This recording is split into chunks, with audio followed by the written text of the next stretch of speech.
আসসালামু আলাইকুম রহমতুল্লাহি ওবরাকাতুহু। ভিউয়ার্স, কেমন আছেন আপনারা সবাই? আজকের রেসিপিটি তাদের জন্য যারা লইট্টা শুটকি পছন্দ করেন। অনেকে আছেন লইট্টা শুটকি পছন্দ করেন না। আমি আপনাদেরকে লইট্টা শুটকি বানিয়ে দেখাবো। আপনারা আমার সঙ্গেই থাকুন, দেখতে থাকুন ভিডিওটা শেষ পর্যন্ত। আপনারা এখানে দেখতেছেন আমি চুলাতে বসিয়ে দিয়েছি।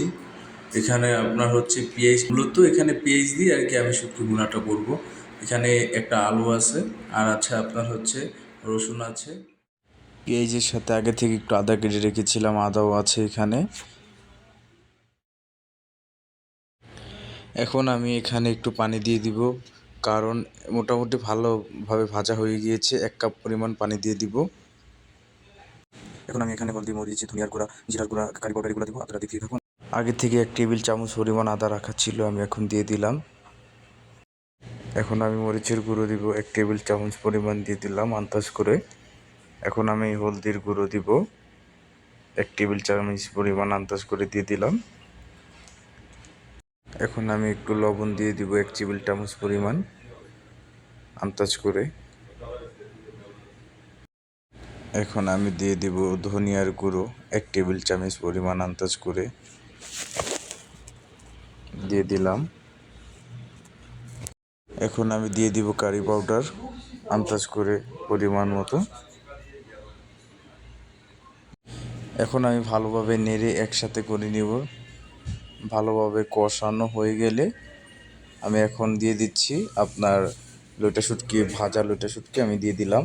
এখন ভালোভাবে নেড়ে নিব, এটাকে সুন্দরভাবে কষাবো। এখন আমি এটাকে 10 মিনিট পর্যন্ত ভালোভাবে নেড়ে দিব, তারপরে আমারটা এটা হয়ে যাবে। আপনারা যখন দেখবেন আপনাদেরটা হয়ে গিয়েছে, তখন আপনারা আপনাদের মন মতো আপনারা নামিয়ে দিবেন। 10 মিনিট নাড়াচাড়া করার পরে দেখতেই পাচ্ছেন আমারটা হয়ে গিয়েছে, অসাধারণ হয়েছে। আমি এখন চুলা থেকে নামিয়ে একটা কাচের প্লেটে নিয়ে নিয়েছি, ঢেকে রেখেছি। আপনারা দেখতেই পাচ্ছেন, দেখুন কত সুন্দর হয়েছে। দেখুন, দেখতেই পাচ্ছেন কত সুন্দর হয়েছে। দেখুন, আমি এখনই এটাকে খাবো। আপনারা দেখতেই থাকুন কত টেস্ট এটা খেতে। আপনারা যারা এটা পছন্দ করেন তাদের কাছে এটা অনেক ভালোবাসার একটা রেসিপি। এখন আমি খাবো, আপনারা দেখতেই থাকুন। দেখতেই পারতেছেন গরম ভাতের সাথে খাওয়ার মজাই আলাদা। গরম গরম ভাত। এখন আমি এটাকে খাবো। বিসমিল্লাহির রহমানির রহিম।